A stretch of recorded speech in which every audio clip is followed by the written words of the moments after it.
Hey guys, and welcome back to a new episode of Exit or Die, the podcast for founders who want to scale smart, raise right, and exit strong.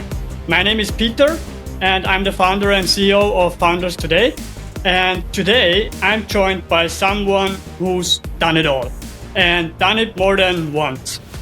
Roger Sholanki is a three-time exited founder, most recently selling Book4Time for over 150 million. He's now the founder and managing partner at SeedTwo Capital and is investing in the next generation of vertical software as a service and AI startups. Roger has built businesses before venture capital was cool and bootstrapped to global scale, and now rides Shack to the next wave of operators and founders who know what real traction looks like.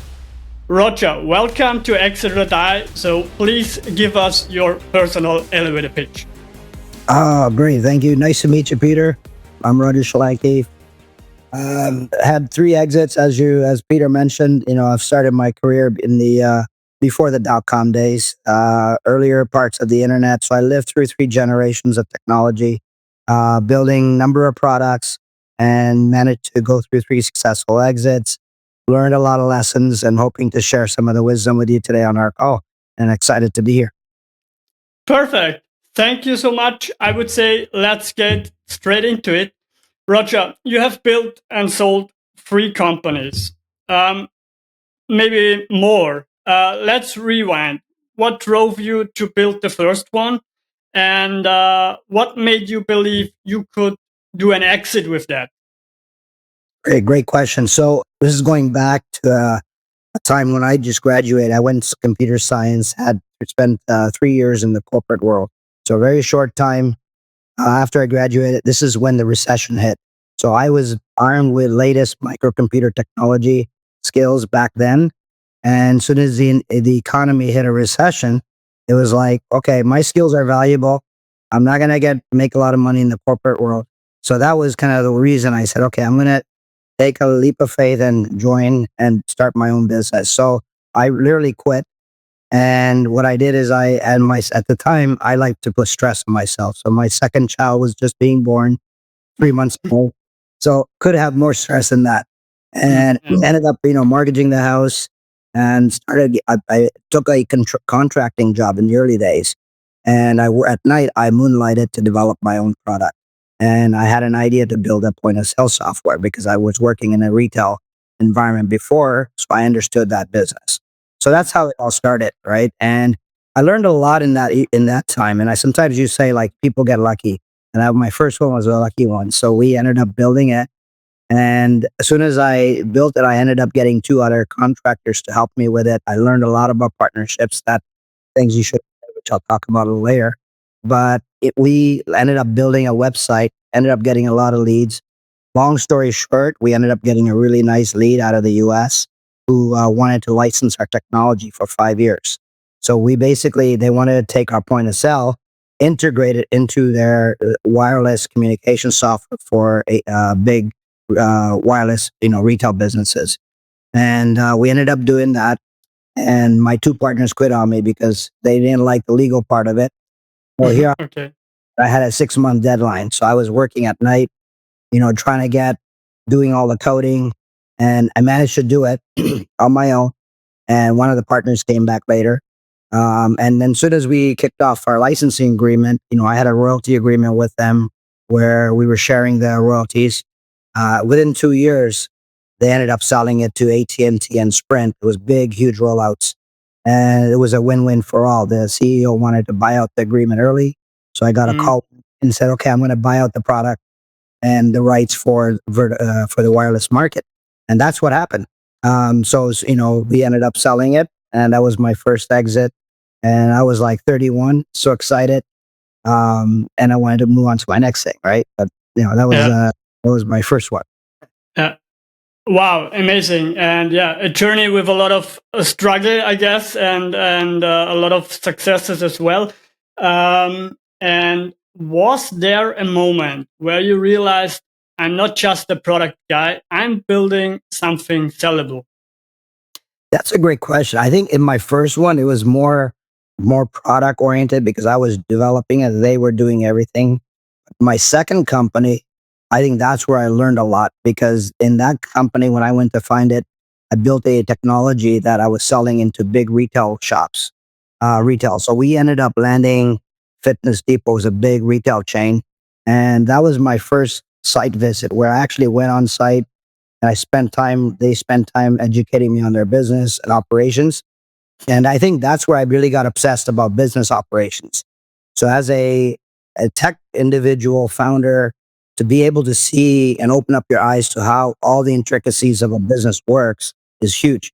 So I got back, I started reading everything I could about businesses. I bought like 10 books and started learning about business operations. And to Yeah. me, that was like when I learned that it's more than just product. Understanding the operations is so key for founders and really being able to put yourself in the customer's shoes. And that's really important. So to me, I always tell new founders, like, you got to get out there, talk to your customers, be there, watch them how to use their products, and you're going to learn so much.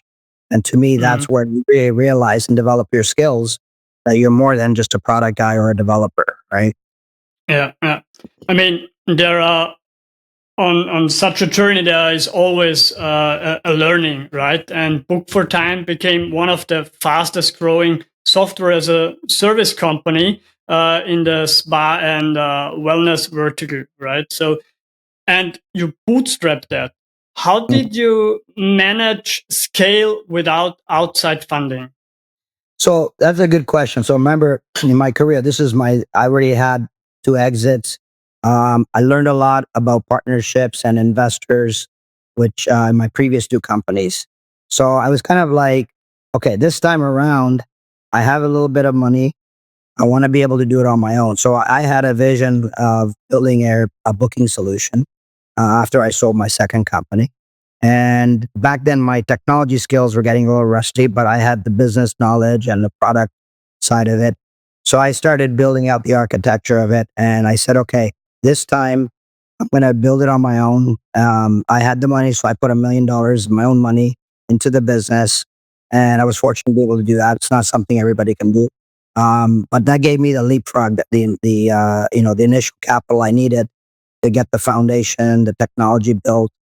So we started doing that, and I started bootstrapping it. I started hiring people, and that's how I started building it. And to a point where, I knew, like, soon as we launched a product, we started getting some customers. So what I did is I combined two things. One is, brought on individuals, in our company that were very highly skilled technology people, developers that I needed, and I gave them some equity in the company, right? Because they had need Mhm. some motivation. And then I leveraged line of credits. So instead of going out there and selling my equity at that point, I leveraged line of credits from the BDC banks, and that allowed me to, get some additional funding. And then the second thing I did is in the early days is I would land a large client. When I have a large client, we Mhm. were lucky. We ended up getting a very big client for $1 million, where what I did was I highly discounted to get all their fees up front.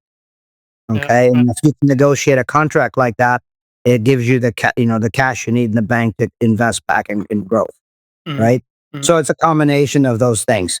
But what's really important is, I tell a lot of founders, is that I pay myself last. Yeah. And Yeah. that's really important. Sometimes founders get that wrong. And I always say, like, take care of your people, your business, and you're going to make those sacrifices. And that's the only way you're going to be able to bootstrap it Yeah. to a point where you have enough scale, right? Yeah, yeah, and yeah. So bootstrapping and VC funding, that's two different games, right? So what do you think? What do most VC funded founders get wrong about growth that bootstrappers cannot afford to mess up? So there's two parts of it. The way I look at it, if you look at the VC landscape, as somebody who's getting venture capital at the early stage in seed rounds with high valuations, usually you're going for a unicorn. You're building a very horizontal product, in which case you need a lot of capital to grow the business. So it's a really different game, right? So what happens is, a lot of times, those founders, and I know a lot of founders who were trying to build horizontal companies. They raised a lot of money. By the time, their business grew, they ended up owning a very small percentage of that company. Because what ends up happening is you're going to burn a lot of cash. And that's part of the game. You're burning a lot of cash. Investors are going to be there to give you more money, take more equity, right? So over time, you're going to end up, you hope that you will be successful with a small percentage of a large pie, right? Where bootstrappers, if you're bootstrapping, it's really difficult to bootstrap a horizontal business strategy, right? So typically you're in a more niche play, like a vertical software. And those kind of things, for a bootstrapper, it's really important. Focus. I think that's where, a lot of, founders go wrong, because once you get in your business, you want to be agile enough. You want to be able to do things, but you don't want to lose track of your vision and your goal, right? So as a bootstrapper, if you're bootstrapping, you got to be really mindful about how you hire people, how you watch your customers, because customers can change your strategy. You can be doing great things, and all of a sudden you get a nice new shiny customer. Hey, can you build this for me? And so you think it might be good, and you start doing it. Before you know it, you could be in a pocket where you can't get out of now, right? And so you don't have time, money and time to waste. So you got to be really careful about your vision. If your goal is, you know what problem you're trying to solve. Sometimes you have a customer you may have to say no to, right? Because they're not the right fit for you. And so being able to, be mindful about that is really important for bootstrap founders, because you have limited resources and you got to do the best with the limited resources you do have, right? Yeah, absolutely. I totally agree. So let's talk about the moment with the exit of Book for Time for 150 millions. What did that exit feel like, and how long did it actually take to get there? I mean, that must be a feeling. You put in so much work, time, and also your own money. As you mentioned before, you paid yourself always after you paid your employees, and so on. So what does that feel like? Yeah, that's it's been a long journey for sure. Much longer than my last two companies. Because I know, and I think, even in Book for Time, it took us 18 years from the time I launched my product, to get to scale, be able to get to 30 million in revenue, to get, 150 million US. To get to that stage, there's a lot of things you go through. And I would say even in that, I probably lost 5 years because I made some wrong decisions. So it's a long process.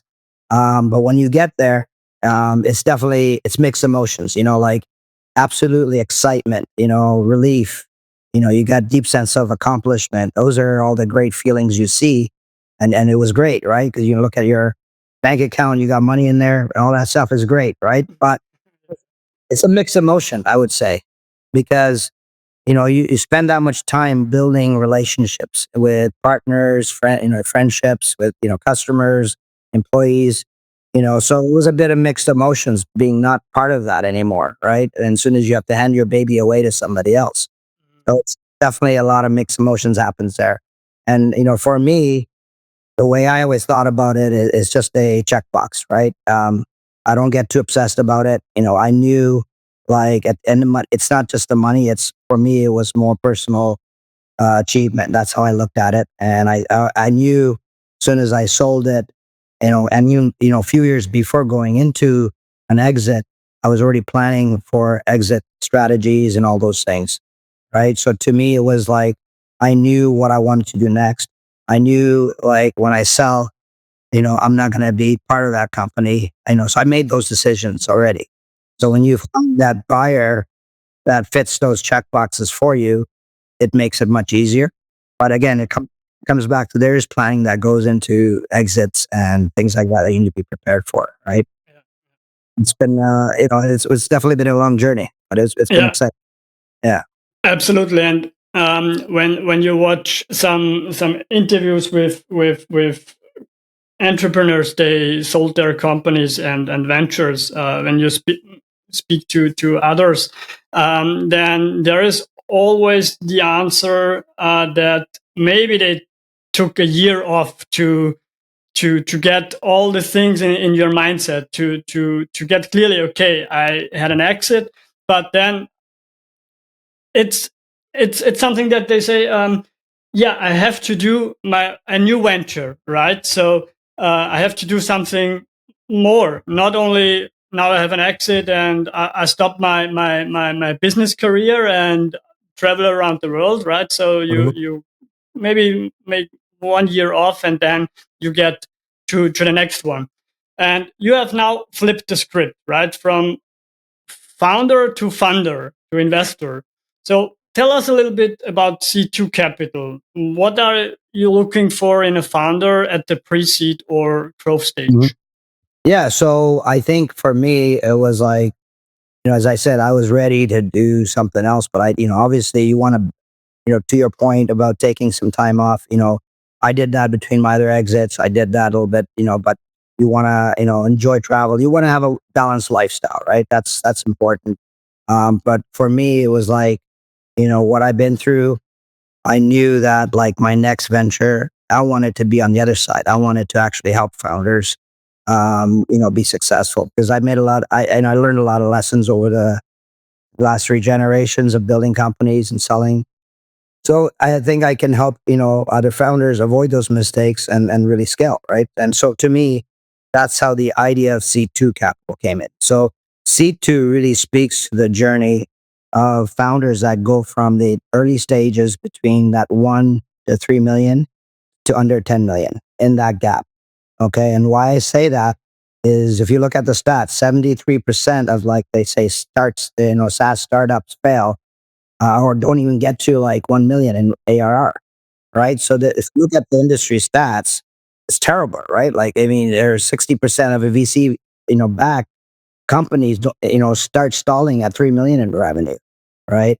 They say like only like out of the like, I think it was like 96.6% of the SaaS companies don't even get to 10 million ARR. So if you think about it, I've been through this, so I've lived it. You can build a company once you get to that 1 to 3 million, things start changing because now you have a lot more employees, you have more customers, and if you're a product guy, you're in a first time product guy, you're developing a lot of skills at the same time to run the business, right? So it's really challenging, right? And so for me, like when I look at being on the other side of it, when I had to go and raise money or when I needed capital, uh, you know, if you were running let's say, a vertical SaaS company and you're growing at a rule of 40, for example, or a rule of 30, like you're growing 30%, 40% year over year, the venture capital is not interested in you because you're not growing fast enough. So it's really hard to get, venture capital once you're at like 2, 3 million in revenue. And then you're looking at, okay, where else can you go? So there are private equity groups out there, but too small for private equity. They're not interested in 10 million, right? So you're in in that weird position in your business where it's very, very difficult to go and get the funding you need. And it's not just the funding you need, you also need help, right? And so, what do? Right. And so to me, like, yeah, there are a lot of, from a seed funding, there are a lot of, options for angels, seed funds. There are VCs out there going after, unicorns, and then there's private out there. If you want to do secondaries, there's lots of options.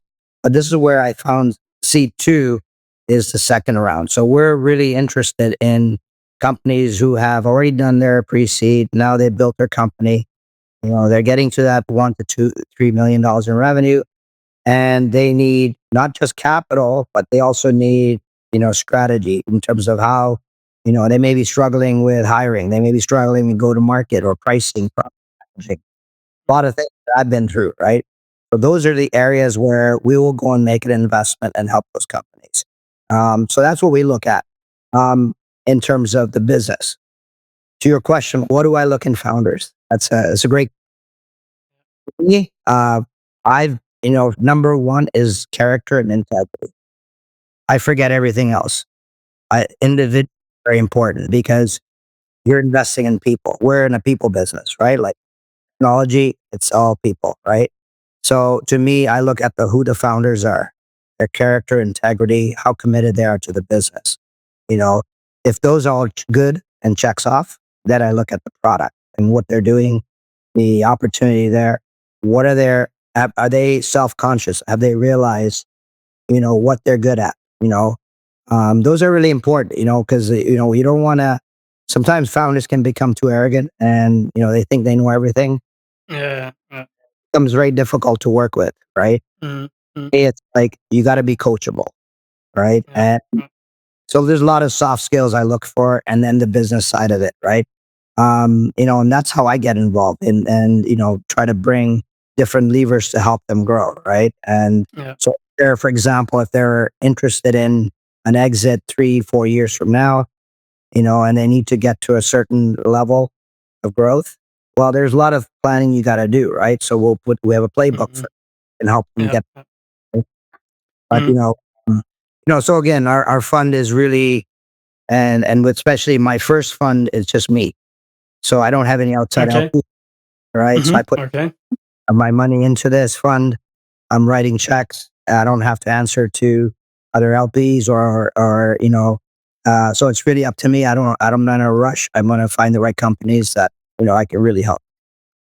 Okay. And maybe one more question about founders. So I hear a lot of voices from VCs. They say we need a team of founders, right? So not only a single founder. Do you think so? So what's your thoughts on that? So do you focus on a team of founders, 2 or 3 founders, or also on single founders? Because I, a lot of VCs say, Mhm. as single founder, you don't have a lot of resources. You can maybe focus on product or on sales, for example, right? So, So where I look at it is like it's about the skills on the team that are vested in the company, right? So you could have a founder plus people they brought on that have a vested interest, or you can have co-founders. But you're right. What's really important is you need to make sure you have somebody who, but if we're looking at, let's say somebody's at 3 million in revenue, by that time you should have not only the founders, if it's not the founders, there's got to be people with skills on selling, skills on operations, technology, finance. All those are all the key, areas of the business. yeah. At least, you got to have people who are committed. So, for example, if you have somebody who is your superstar sales and you don't, if the founder can't sell and you're Yeah. depending on this person, that they've got to have some good equity in the company. So they're not away, right? So Yeah. you want to, and investors want to make sure you're de-risking, right? And that's really Right. important. Same thing with technology. If you have your CTO or a technology person who's built the platform, knows it inside out, you want to make sure they have enough equity, Mhm. right? Yeah. And because they're going to be around, right? So that's really important. And sometimes what investors do, and I've done that with my companies, where they're look at making sure that you level up if you don't have enough for your key people. You want to make sure Mhm. they're well engaged in the business, so you don't have a risk of losing them. Right? That's really important. Yeah. Yeah. Yeah. So why the obsession with vertical software as a service, and what makes it so compelling in this market? hmm So I think it comes back to what you're passionate about and all those things. But from my perspective, um, horizontal companies by nature. So if you want to be the next unicorn, you want to be the next Amazon, right? There's people shooting for that. The Yeah. success of that is very, very small, right? It's really hard to get there. And so, but if you're passionate about that, absolutely go for it. But Mhm. for me, I love vertical SaaS. That's what I've done in all my companies. It's all vertical focus, and the reason for that is really when you have a vertical company, you're focused on a specific industry typically, right? And you're typically solving a deeper problem, And as a result, you're going to have a higher, by the nature of the things you're doing, you're generally going to be playing in a smaller market with less competitors. And if you're really genuinely solving the problems, you're going to have lower churn, which is really important. And it allows you to build a sustainable business profitability in mind, right? And to me, those are some of the reasons why I love vertical SaaS, right? And now, even if you look at AI, what's happened, it's, any vertical SaaS company today, they're bringing in AI, and they have to, otherwise they're going to be obsolete. And that's really important because these vertical software companies are, either saving costs or increasing revenue for businesses. And, those two things are very important where AI can really add value. So to me, those things are really important, right? And being focused in, those kind of businesses, right? So that's what I always focused on, Yeah. that stuff, right? And I mean, you already have experience in scaling such a business, right? So that's also very important. Yeah. Yeah, and that's why I kept, for me, that's why I decided to focus specifically on vertical SaaS. Yeah. Yeah. Let's say focus beats hype. What does that actually look like in a pitch or product? Well, that's interesting. So I think as I said earlier, being agile is important.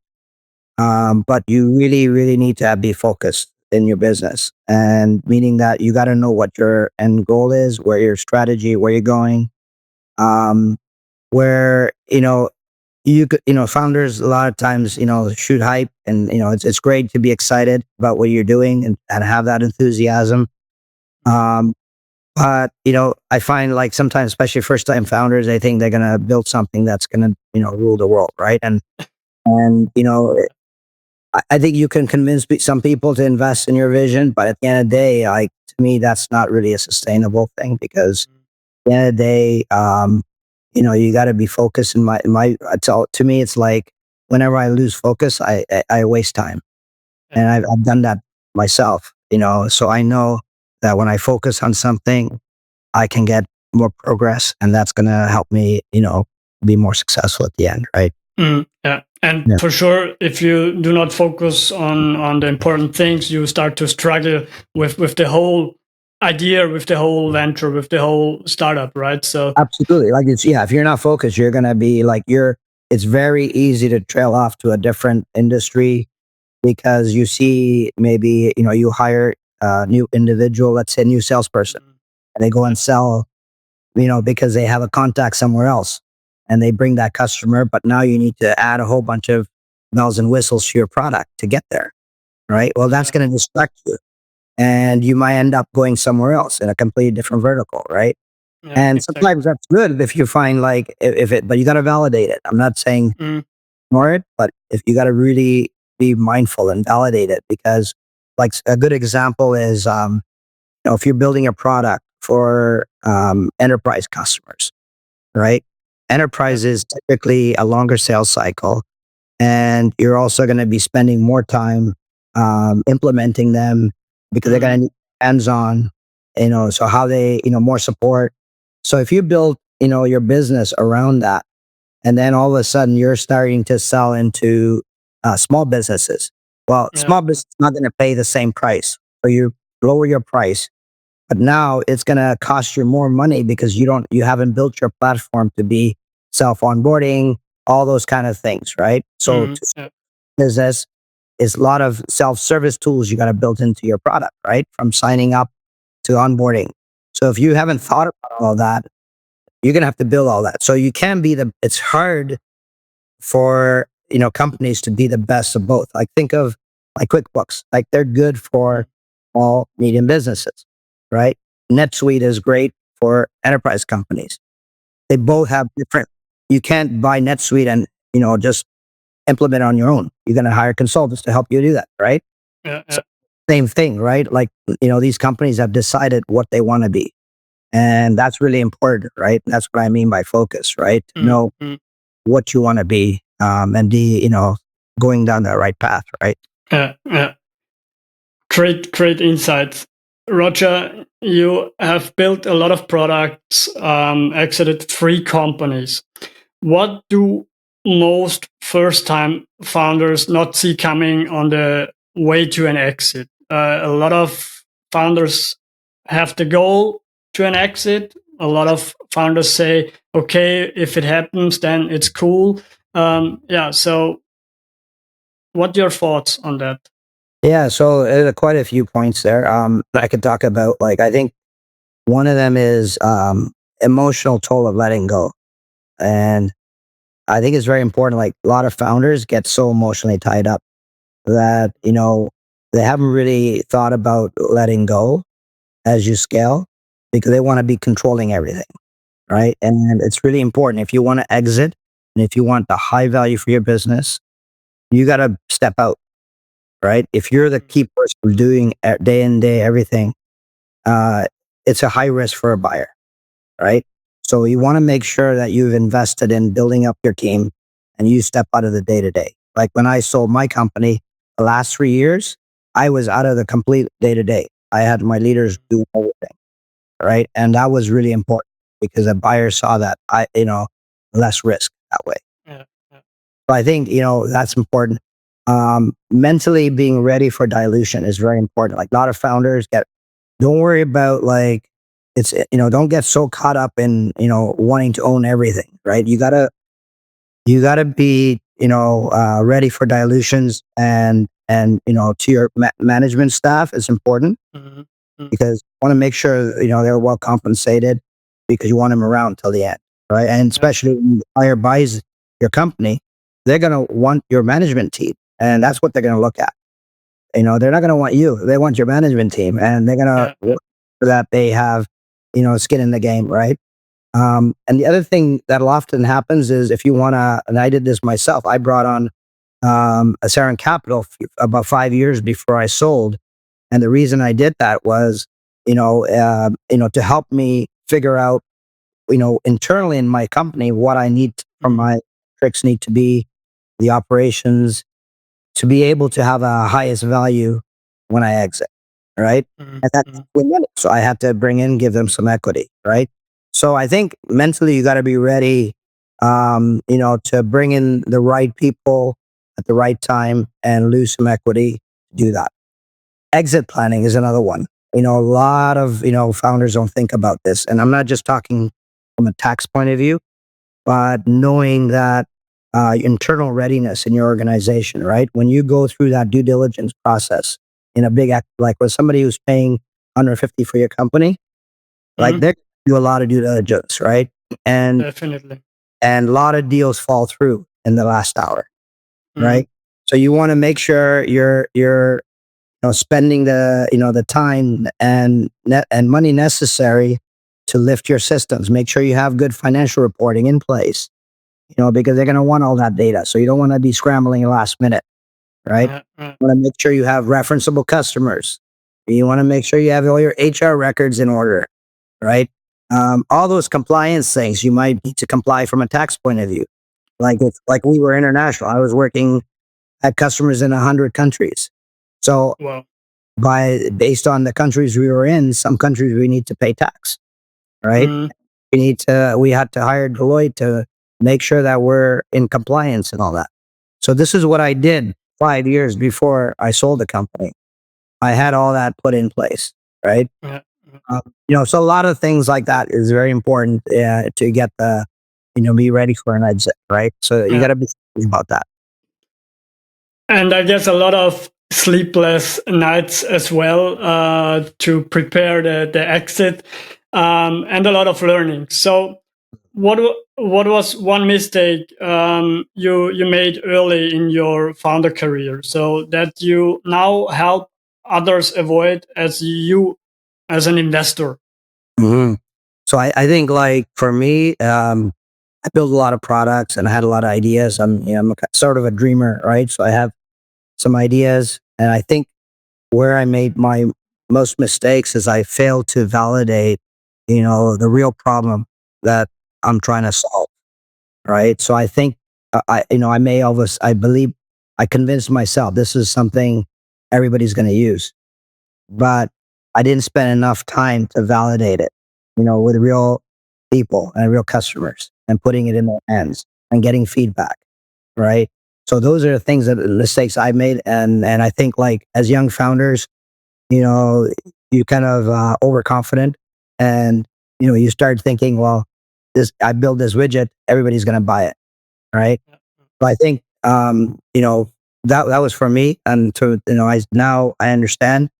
I'll take the time to really validate those problems before I go deeper into building a solution that I'm going to go and build a business around. Right. Yeah. Yeah. Okay. Let's go to the fastest part of this podcast. It's the exit or die rapid fire. So 5 quick questions, quick fire round, your fast takes. So let's start with number 1. Vertical software as a service in one word. Focus. Mm-hmm. Number 2 is founder tree that's overhyped. Overconfidence. Okay, interesting. Number 3, most underrated lever in scaling a software as a service business. I would say pricing. Mm-hmm. Number 4 is best part of being on the investor side. We bring it outside perspective. Okay. And number 5, what would you build today if you had to start from zero? Can I say SeedTwo? Okay. I would say also something in the vertical software as a service space, right? Yeah. Or maybe defense tech. Yeah. So I'm looking at I'm really excited by AI. So anything to do with AI right now is huge because the market is just everybody's talking about, everybody's trying it. A lot of hype in that today. Yeah. And to me, this is the time to really, figure out an area, where AI can really add value, right? Mhm. So to me, I'm looking at companies in the hospitality space for hotels where there's a lot of, labor shortage and bringing agents in to really, augment humans is huge, right? And I think that's pretty exciting. Yeah. On the investor side, I think you get a lot of pitch decks from founders. You receive a lot of pitch decks. What would you tattoo, or what sentence would you tattoo on every early stage founder's pitch deck? What would it be? I'm going to say it again. Focus wins. Tattooed. Yeah. Okay. Perfect. Yeah. I mean, we are nearly at the end of the podcast. But I have one important question. So what is your plan with SeedTwo Capital? Where is your VC firm headed? And what do you think will happen in the VC market over the next, let's say, 3 to 5 years? Will fundraising become even more difficult as we see now? Or will it become easier again for founders to secure capital? Because what we currently see is that raising money is really hard. I think if you are not then, let's say, OpenAI company to take a paper on the desk of an VC and say, okay, I need 200 millions. Yeah, I think it's for the next year. I think it will be as hard as we see now. So, do you think it will be again easier? I think it is. It is hard. I think there's even though it's hard, I think just there's a lot of dry powder sitting there. And what's happening is at least what I'm seeing in North America, a lot of the private equity is sitting on capital, and they're doing more secondaries now. And because secondaries allow them to ride it's low risk. They're investing in companies that are doing 10 million plus, taking them to 30, 40 million, right? So in those companies, A lot of the private equity is putting money and doing secondaries there, and because they don't need a lot of capital, it allows them to grow their money, right? So I see that happening more on the VC side of it. Everybody's jumping into AI now, and so anybody who has a business plan with that says AI, in, seed funds where you can get some money in there. But I think like it is still hard, like you said, for those companies where I find like I've talked to companies doing 2-3 million in revenue. They need capital. They're having a hard time, and because the VCs are not interested in them because they're doing vertical SaaS, but not AI yet. Mhm. They're not interested, and they're too small for the private equity, right? So that's the Yeah. group I think is having a harder time finding the capital. And I think that's where that's where Seed2 is focusing on, Mhm. because I think those companies really need not only capital but also help to scale, and Yeah. where that's where I'm focusing it. But I think the economy, you know, is going to probably be like this for the next year or two, right? And Mm. that's the state we're in. Yeah. Founders, it's really comes back to like be if you don't give up, like you gotta figure out how to bootstrap, make some sacrifices if you really believe in your vision, and keep going, because if you can do that, the time will come, right, where you Yeah. can. The other strategy to look at is also in your space, like M&A and partnerships, right? So Mhm. times like you may have a competitor, and together join forces, right? Yeah. I've done that. I've talked to people about that as well, where if you have a market where if you can't get the capital, maybe bringing the two companies together, right? Mhm. Mhm. Be more creative as well there, right? In lack of capital. Yeah, Roger. In my mind, I have a lot of more questions. Right, your journey is incredible, and I think our community could so much learn more as these I don't know 40 minutes what we now have. Right. Um, do you have one last thought for founders? For what they should focus on, maybe one last learning or one last message for our community. Well, as I say, if you don't give up. Like, to me, it's like it's sometimes it's tough, right? And you're gonna go through those tough days, and you're gonna go through people, and it's tough, right? You're gonna lose your superstar, who's gonna go somewhere else. So there's a lot of discouragements on the way, which is part of the game, right? And so to me, it's like I always tell founders, you've made a commitment. If you've grown the business, you've committed your life to something. Mhm. You know, put 2 feet in there and keep going, like the best you can. Because at the end of the day, if you don't believe in what you're doing, nobody else will, right? Yeah, And so I think if you are genuinely, excited about when you wake up in the morning and you feel excited, yeah. then that tells you, yeah, you want to continue doing that, right? Mm. Uh, and I think like it's just but you got to make sacrifices. I think to me, I always tell founders like there's always going to be sacrifices you make. I don't know anybody Yeah, who did a lot well and made a lot of money without sacrifices, right? yeah. And that's one thing, as I said, you got to learn to feed yourself last, and I always Mm. tell people that, like, as founders, you got Yeah. to take care of everything else first. Perfect. Roger, thank you so much for joining us, for sharing your story, your journey, and all the great learnings. Yeah, guys, that's a wrap on this Exeter Die episode with Roger, a true operator turned to an investor who's seen the inside of exits and the outside of hype. My message to all the other founders is if you are building in a vertical, sweating the details and ignoring the noise, you might just be onto something. Just don't forget, exits don't come to those who dabble. My name is Peter. That's Exit or Die. Roger, thank you so much for You're joining us. welcome, Peter. Thank you. It's been a pleasure. Bye-bye. Thank you.